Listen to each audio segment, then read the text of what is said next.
नमस्ते बच्चों, आशा है कि आप स्वस्थ होंगे।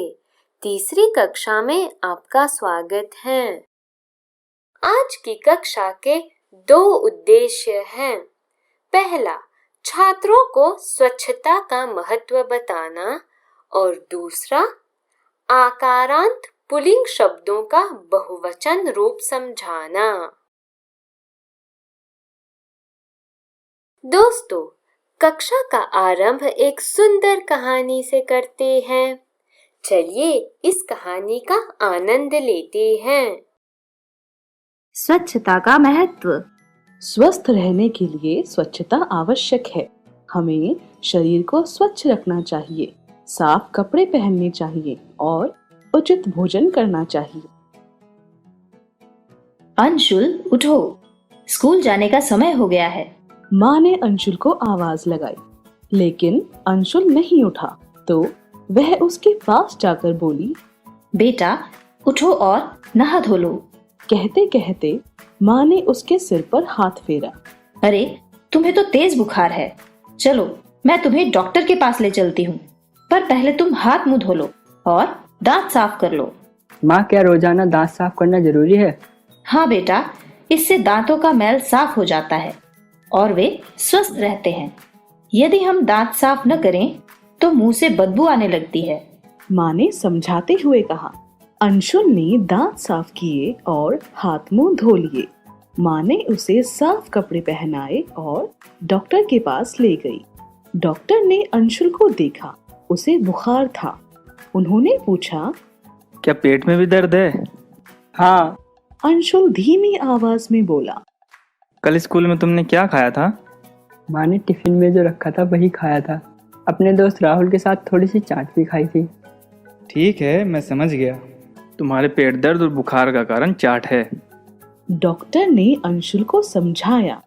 बेटा, बाजार में बिकने वाली खुली चीजें नहीं खानी चाहिए। उन पर मक्खियां बैठती हैं। उनके पैरों में रोग के कीटाणु चिपके रहते हैं। जब हम उन चीजों को खाते हैं तो कीटाणु हमारे शरीर में पहुंचकर बीमारी पैदा करते हैं। डॉक्टर ने अंशुल के लिए दवा लिख दी। वह माँ के साथ घर वापस आ गया। घर आकर उसने माँ से पूछा, माँ, बीमारी से बचने के लिए हमें क्या करना चाहिए? बीमारी से बचने के लिए हमें अपने शरीर को स्वच्छ रखना चाहिए।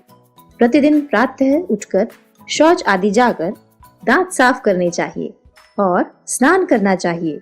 हमें सदैव स्वच्छ वस्त्र पहनने चाहिए। इसके अलावा नियमित रूप से व्यायाम भी करना चाहिए। भोजन करने से पहले और भोजन करने के बाद साबुन से हाथ धोने चाहिए। नाखून कटे हुए होने चाहिए। नाखून बढ़ जाते हैं तो उनमें मैल जमा हो जाता है। भोजन करते समय यह मैल मुंह में जाता है और पेट में पहुंचकर बीमारी फैलाता है। हमारे बाल भी संवरे हुए और साफ होने चाहिए। स्वस्थ रहने के लिए प्रातःकाल सैर करना भी आवश्यक है।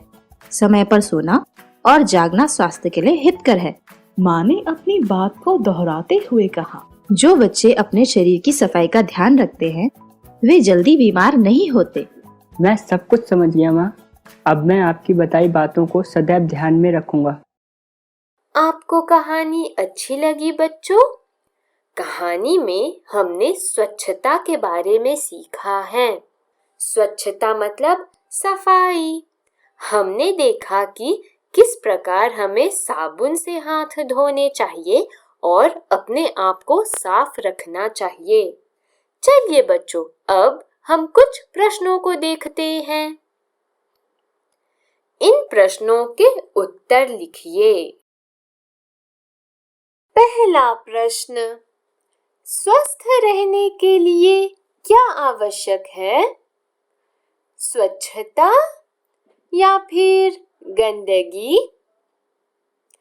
उत्तर देने से पहले वीडियो का यह अंश देखिए। स्वच्छता का महत्व। स्वस्थ रहने के लिए स्वच्छता आवश्यक है। उत्तर है स्वच्छता। बहुत ठीक। दूसरा प्रश्न देखते हैं। किसने अंशुल को आवाज लगाई? दीदी ने या फिर माँ ने? चलिए हम वीडियो को देखते हैं। अंशुल उठो, स्कूल जाने का समय हो गया है। माँ ने अंशुल को आवाज लगाई। सही उत्तर है माने। तीसरा प्रश्न, अंशुल को क्या हो गया था? तेज बुखार या चिकुनगुनिया? वीडियो देखिए। अंशुल नहीं उठा तो वह उसके पास जाकर बोली, बेटा उठो और नहा धो लो। कहते कहते माँ ने उसके सिर पर हाथ फेरा। अरे तुम्हें तो तेज बुखार है। तो बच्चों, सही उत्तर है तेज बुखार। अगला प्रश्न, हमें रोज क्या करना चाहिए? दांत साफ करना चाहिए या खेलना चाहिए? सोचिए बच्चों, वीडियो देखते हैं। माँ, क्या रोजाना दांत साफ करना जरूरी है? हाँ बेटा, इससे दांतों का मैल साफ हो जाता है और वे स्वस्थ रहते हैं। हमें रोज दांत साफ करने चाहिए। बहुत ठीक। प्रश्न पढ़ते हैं। अंशुल किसके पास जाता है? फुलवारी के पास या डॉक्टर के पास? चित्र देखिए। अंशुल डॉक्टर के पास जाता है। अंतिम प्रश्न, हमें रोज व्यायाम क्यों करना चाहिए? स्वस्थ रहने के लिए या ज्यादा खाने के लिए? यहाँ पर सही उत्तर है स्वस्थ रहने के लिए। अब बच्चों मेरे साथ पढ़िए।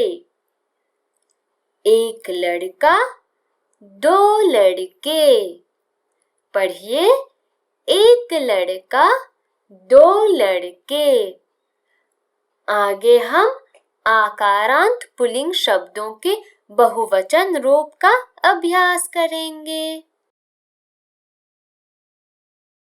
वचन, वचन के दो रूप हैं। एक वचन यानी कि सिंगुलर फॉर्म और बहुवचन मतलब प्लूरल फॉर्म। आगे देखते हैं।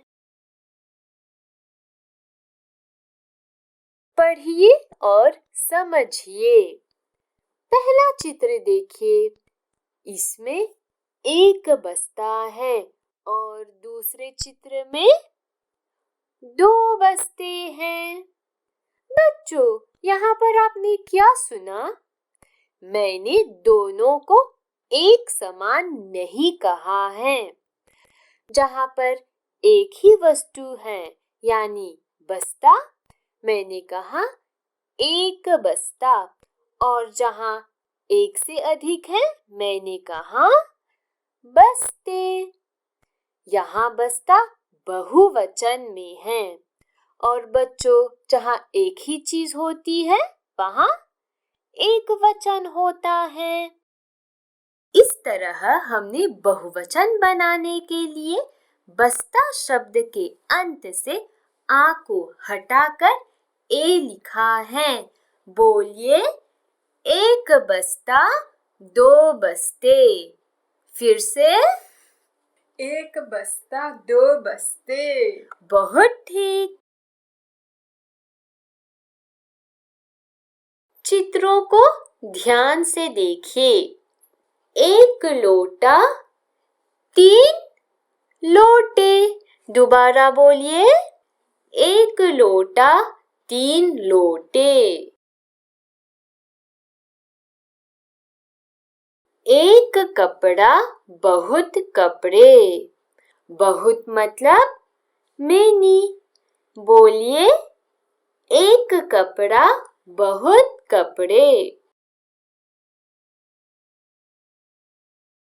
एक गमला। दूसरे चित्र में कितने गमले हैं? 4। गमला यानी कि flower pot. तो एक गमला, 4 गमले। बोलिए, एक गमला, 4 गमले। चित्रों को देखिए। यह छाता है। बोलिए, एक छाता, बहुत छाते। एक छाता, बहुत छाते। एक डिब्बा, 11 डिब्बे। बोलिए, एक डिब्बा, 11 डिब्बे। यहाँ देखिए, चित्र में क्या है? पैमाना। पढ़िए, एक पैमाना, 2 पैमाने। फिर से, एक पैमाना, 2 पैमाने। एक बच्चा, 4 बच्चे। बोलिए, एक बच्चा, 4 बच्चे। बच्चों, आगे बढ़ने से पहले चलिए हम दोबारा इन शब्दों के बहुवचन रूप को पढ़ते हैं। एक बस्ता, 2 बस्ते। एक लोटा, 3 लोटे। एक कपड़ा, बहुत कपड़े। आगे देखिए, एक गमला, 4 गमले। एक छाता, बहुत छाते। एक डिब्बा, 11 डिब्बे। आगे, एक पैमाना, 2 पैमाने। एक बच्चा, 4 बच्चे। चलिए, अब हम एक अभ्यास कार्य करेंगे। आप तैयार हैं? प्रश्न पढ़ते हैं। पढ़िए, समझिए और एकवचन शब्दों को बहुवचन में लिखिए। उदाहरण देखते हैं। वाक्य पढ़िए। यह रवि का बस्ता है। ये रवि के बस्ते हैं। उत्तर है बस्ते। अब आप अपने आप करने की कोशिश कीजिए। यह मेरा डिब्बा है। ये मेरे डिब्बे हैं। आपने क्या किया? डिब्बा शब्द में से आ को हटाकर ए डाला है।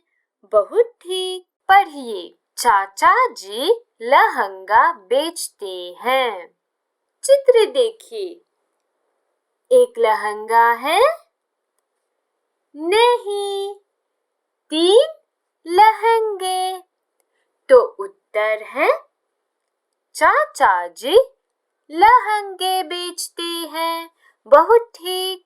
यह लड़का फुटबॉल खेलता है। यहाँ पर उत्तर है ये लड़के फुटबॉल खेलते हैं। बहुत ठीक। चलिए दोस्तों, आज की कक्षा में हमने आकारांत पुल्लिंग बहुवचन शब्दों के कुछ उदाहरण देखे। आप उन्हें याद रखिए। कक्षा समाप्त करने से पहले आज की सीख सुनिए। जो अपना कमरा साफ रखता है वह प्रसन्न रहता है। आप एक स्वच्छ वातावरण में रहेंगे तभी आप स्वस्थ रहेंगे। फिर मिलेंगे। नमस्ते बच्चों।